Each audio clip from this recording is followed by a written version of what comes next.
What does your retirement look like? Are you confident you're on the right track? Navigating fluctuating markets alone can be confusing. Stocks, bonds, annuities, 401ks, and IRAs. Get ready to be informed and empowered by financial experts Joe Anderson and Alan Clopine. They'll simplify the process and give you the tools and strategies you need to map out the retirement you're dreaming of. Put their decades of experience to work for you. From Social Security to tax planning, they'll take the stress out of investing in your future. On Your Money, Your Wealth. When it comes to investing, you want to control what you can control. And one of those is taxes. And if you haven't heard, we had significant tax reform that could change your entire retirement. If you're concerned, you've got to stick around for this week's show. Welcome, everyone. Show's called Your Money, Your Wealth. My name's Joe Anderson, president of Pure Financial Advisors. And I'm with the big man, of course, Big Al Clopine. He's sitting right over there. He's taking some notes. I don't know what he's doing, but he has to be prepared because we have one of the biggest shows that we've ever done right here on Your Money, Your Wealth. It is all about taxes. So when you look at retirement, one of the things that will eat up your retirement is taxes. That is today's financial focus.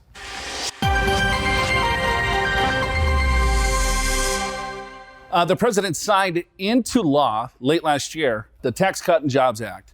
And really what the main goal was, to simplify everything. Right? It's like, all right, well, here, we got a confusing tax code. Let's try to simplify this. You know, they also want to boost the economy a little bit, right? Create a couple more jobs, but maybe lower taxes to all income levels. Is that really true? Are you paying less tax or are you going to pay more tax? It really depends on your overall situation. So let's break this thing down. Let's bring in the big man, Big Al Clopine.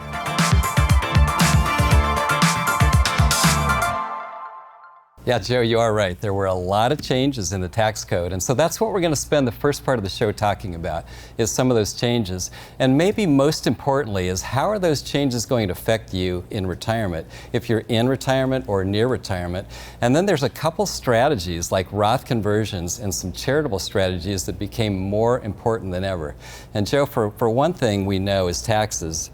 They always change. I mean, year after year they change. And it's like we can do a show like this every year. This is a bigger one than normal because this change was bigger than usual, but there seems like always something to change and talk about. Yeah, you just got to be ahead of it. Right? Yeah, right. And so there's some strategies that you absolutely want to take a look at and take advantage of, because we talked about the tax code for years, but right now, if you look at the current rates today, right, they're the lowest that they've almost been in the history of the tax code. Joe, you are right. There were a lot of changes in the tax code, and that's what we're going to focus on today. It seems like almost every year there's changes, but this is a really big one. So we're going to start the show off, kind of summarize those changes, and probably most importantly is how do these changes affect you? If you're working, if you're in retirement, if you're near retirement, you need to know what to change right now so you can take advantage of some of the tax code changes. Also, there's a couple strategies with regards to Roth conversions and some of the charitable strategies that they're not new, but they become even more important than ever. So we're going to go through those, explain how to do them and why they're important. So I think this is going to be a good show to kind of summarize the changes so that people can do some things before year end. Because when it comes to taxes, you kind of have to do stuff before year end. Usually if you wait till next tax season, it's too late. Right. I mean, if you look at it, we probably have some of the lowest taxes of all time. And they sunset on the individual side. So some of the strategies that we talk about, you have to implement soon, because who knows how long these low rates are going to last. Al, let's get into what the changes are. Yeah, let's start right away with that. So the tax rates changed. In fact, if you look at the old rates, they started at 10%. They went as high as 39.6. And if you look below that, you can see the new rates. And the new rates actually still start at 10%, but they go to 37%. And you can see on screen that virtually every single rate is either the same or lower. So that's going to be a good thing for a lot of people, paying less taxes. The second thing would be the standard deduction. That was increased to $12,000 for single taxpayers, $24,000 for married, $18,000 for head of household. Now, if you're 65 and older, you get another $1,300 of itemized deduction. If you're married, it's $1,600 if you're single. So be aware of that. A lot less people are going to be itemizing. So it does make the taxes simpler in that regard. So, I mean, if you look at that, so you have lower rates and you have a higher standard deduction. So when you look at retirees, a lot of you are going to pay less tax. So you have to understand what the tax code is and what your deductions are is going to determine what tax bracket you're in. So if you're looking now, it's like, hey, you might be in a lower tax bracket this year than you were last year. And that will continue for the next several years. So now is the time to really say, all right, well, what strategies should I take a look at? Another few things is exemptions. All exemptions are no longer. So we had a standard deduction. It's increased, but a lot of people lost the exemptions. Yeah, and Joe, when you look at those standard deductions and the exemptions, then what really happened is the two of them got merged and added together. So you have a higher standard deduction, but no more exemptions. So for some people, they're going to end up with less deductions. And that's part of the problem here is even though the tax rates are lower, there's maybe less deductions. And actually, Joe, let's go right into itemized deductions. You can see some of the changes right off the bat is state and property taxes. They used to be unlimited in terms of the deduction, and now it's only $10,000. And so for a lot of people, particularly in high tax paying states like California, all of a sudden the deductions went down quite a bit. Right, so if I was itemizing, if I paid a lot of state taxes, well, you can only now write off $10,000. In the state of California where we're filming this, it's like, all right, well here, I paid $50,000 to the state, plus I have a nice home, I pay another $8,000 in property tax. Guess what? You can only write off $10,000. So you want to make sure that you look, okay, how is that going to affect my taxes and what planning do I want to look at moving forward?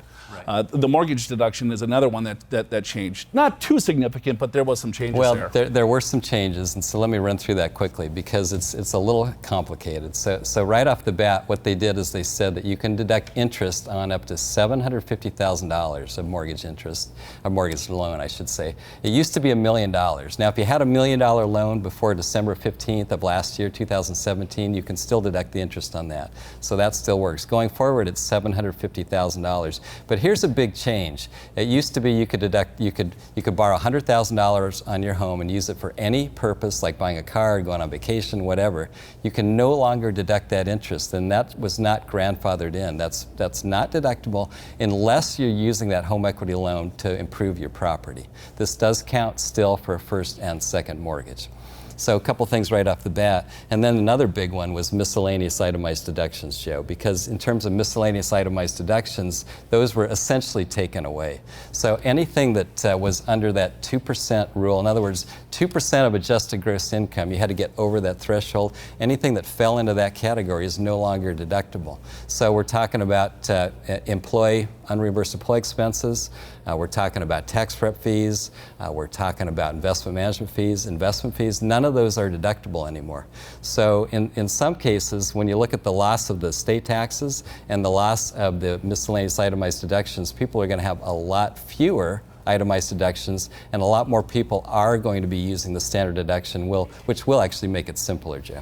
All right, so now what do we do with all of this? So we laid the groundwork of saying, all right, well, here's the changes on the individual level. And so what strategies do you want to take a look at to make sure that you are not surprised when you do your taxes next year? You do not want to go anywhere, because when we get back from the break, we're going to look at things and strategies to really enhance your overall financial picture, but more importantly, put more money back in your pocket and less in Uncle Sam's. Do not go anywhere. We'll be back in just a second. The show's called Your Money, Your Wealth.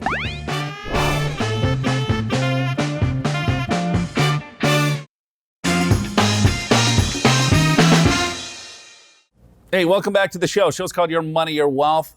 We're talking tax reform today and how that's going to affect your bottom line when it comes to taxes. Before we dive into all of that good stuff, let's go to the true-false question. The new tax laws will eliminate the deduction for alimony. True or false? Joe, that's actually true. that's a true statement, but I will caveat here. The caveat is it starts in 2019, so don't worry about it this year, and it only applies to those where the divorce decree was finalized in 2019 or later. So don't worry if you had a divorce in 2018 or even 10 years ago. You will still, if you're the payor, you'll get to still deduct that payment. I guess how it worked, if you got a divorce and you paid alimony payments, you were able to deduct it, and the person that received it, the recipient, had to pay tax on it. It was ordinary income tax. Now it's reversed. There is no deduction, and then when the recipient receives that, it's absolutely 100% tax-free. So that doesn't happen until 2019. 2019. So if you're thinking about getting divorced and you're the hopefully one that's this is not paying, then you might want to get it done before year end. All right. So anyway, Joe, let's now move to where some of the changes. Let's go over how it's going to affect you. So I want to talk initially about the higher standard deduction. So what's going to happen is that fewer people will itemize. So therefore, what you're going to find is taxes will be simpler for some of you because you won't have to keep track of your medical, you won't have to keep track of your mortgage interest or your taxes or your charity. Now that's only if you're under those itemized deduction, the standard deduction limits, $12,000 single and $24,000 married. So right off the bat, some people will pay less in taxes. There is a limit on state and property taxes, as we mentioned last segment, of $10,000. So even if you had paid $50,000, for example, you can only deduct $10,000. That's going to hurt some people because there's less deductions. Joe, I think it's going to hurt the most is the people that make a lot of money. Sure. I mean, if I'm accumulating wealth and if I'm, paying a lot of money in taxes, yeah, that was a fairly large tax deduction if I lived in a fairly high tax state. But I think for retirees, if you've already paid off your mortgage and if you're controlling your taxes in retirement, it's probably going to help you a little bit. So it's just really determining where they're at in life and what the situation will play out. Yeah, another big one is the miscellaneous itemized deductions. So those are taken away. So right off the bat, if you are an employee, just realize that if you want to try to get reimbursed for your expenses. The old law was if you didn't get reimbursed, you got to deduct it. Now you can no longer deduct it. So try really hard to be able to get reimbursed if possible. Another thing is investment costs, like tax prep fees, investment advisor fees. In some cases, some of you were paying your investment advisor fees for your IRA out of your trust account because it was deductible. That's no longer deductible. So go back to have the IRA pay its share of the fees, the trust account pay its share of the fees. If you take a look at investments too, it's capital gains. So there was absolutely no change in capital gains. So if I had a capital asset and if I sold that asset at a gain, there was a capital gains tax. 15%, it could be zero, highest 20. They made zero changes to capital gains tax. So that's a pretty cool thing, is that if you do have capital assets outside of your retirement accounts, there was no change there. That's exactly right, Joe. And plus the rate, it stayed the same. So we have a 0% rate, a 15% rate, and a 20% rate for capital gains. Something that did change somewhat is alternative minimum tax. And when it comes to alternative minimum tax, even though it was retained in the system, in the tax code, very few people are going to be subject to it for two reasons. One is the reason why most people paid alternative minimum taxes is because they had big property tax and state tax deductions. Since very little that's being deductible, there's not much of an add back. Plus, there's an exemption that you get for alternative minimum tax purposes that doesn't start phasing out for a married couple until you make $1 million of income. So we've probably run, maybe 200-300 projections at our firm since the tax change. And Joe, I would say only about 3 people were subject to alt-min out of those 200 or 300. Yeah, speaking of 3 people, the estate tax as well is probably not going to affect many people because the exemption has increased quite a bit. So I'll talk about that. Yeah, so because of the state tax exemption, it got bumped up, basically doubled, so to $11.2 million per person. And it's still portable, so husband and wife can still have $11.2 million go to the next generation tax-free. So you're talking about $22.4 million. So really what's true here is that there's less need for advanced estate planning and some of these trusts and some of these other things that people did. It's not that you don't need it, but there's not as much need. So Joe, let's get into the how taxes are going to affect Roth conversions, because this, I think, is one of the best strategies. We've talked about it for years. It's even better in 2018 and beyond. Yeah, thanks a lot, Al. Let's talk about this, because when you invest your money, there's really 3 different pools of money that you can invest in. There's a tax-free type pool, there's a taxable pool, and a tax-deferred pool. Tax-free would be a Roth. Taxable would be a non-qualified account. So that's a mutual fund, that's a stock, that's a bond, that's real estate, just any asset that you hold outside of a retirement account. Tax-deferred assets, see, it's already pointing here. We don't like this. This is your IRAs. That's your 401ks. That's 403b. Whatever, your retirement accounts, all right? So when you pull money from this account, you don't pay any tax at all. It's zero. There's no better rate than zero. If I have money in this account and I sell it, such a mutual fund, I have $5,000, I sell it at $10,000, that $5,000 gain would be taxed at a capital gains. Most of you, it's 15%, but as we talked about, it could be zero or it could be 20. But here's the big one, your tax-deferred accounts. Every dollar that comes out of these accounts is going to be taxed at ordinary income rates. It's just taxed like your paycheck. So a lot of you want to replicate your paycheck in retirement, right? And then here's this misnomer is that I will be in a lower tax bracket in retirement. Well, if I'm trying to replicate my paycheck in retirement, and if all of my money is in my tax-deferred accounts, my IRAs, 401ks, 403bs, how are you going to be in a lower tax bracket? You want to have a diversification strategy. I want to have money in each of these different pools, so when it comes time for me to start taking distributions from this account, I can control my taxes. Because what we find is that if all of your dollars are sitting in this account, there is no diversification, right? So you want to pull more dollars out, you pull more dollars from here, guess what? You're going to pay more tax. As inflation goes up, what does that mean? You need to pull more dollars out. When you pull more dollars out of here, what does that mean? You pay more tax.